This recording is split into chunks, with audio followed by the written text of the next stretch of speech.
नमस्कार, म सरिता श्रेष्ठ। म चाहिँ नि यो घुँडाको समस्याको लागि चाहिँ नि हजुरहरूसँग केही कुरा गर्न चाहन्छु। मेरो यो 6 महिना अगाडि यो घुँडा चाहिँ नि फेरेको हो।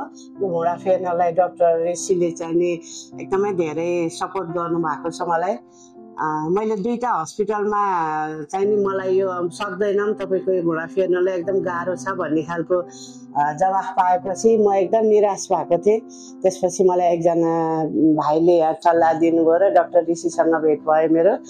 डाक्टर ऋषिले पनि पछि हुने इन्फेक्सनको बारेहरूमा हुन सक्ने चान्सेसहरूको बारेमा चाहिँ बताउनु भएको थियो। तर पनि म यो एकदम दुखेको घुँडालाई चाहिँ म अपरेसन गर्छु नै भनेर जिद्दी गरेर मैले गरेँ। अनि डाक्टरले पनि ठिकै छ, ल गर्छु, म गर्छु, तपाईँको यो अपरेसन म गर्छु भन्नुभयो।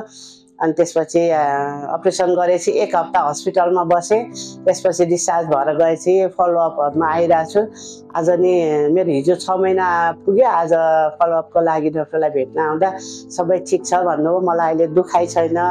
अपरेसन गर्नु अगाडि मैले पेन किलर खाएर दिन बिताउँथेँ, एकदमै दुख्थ्यो, मलाई असह्य हुन्थ्यो। अनि अहिले मेन दुख्दैन, मलाई दुख्ने भनेको कतै छैन। अनि म राम्रोसँग हिँड्न सक्छु।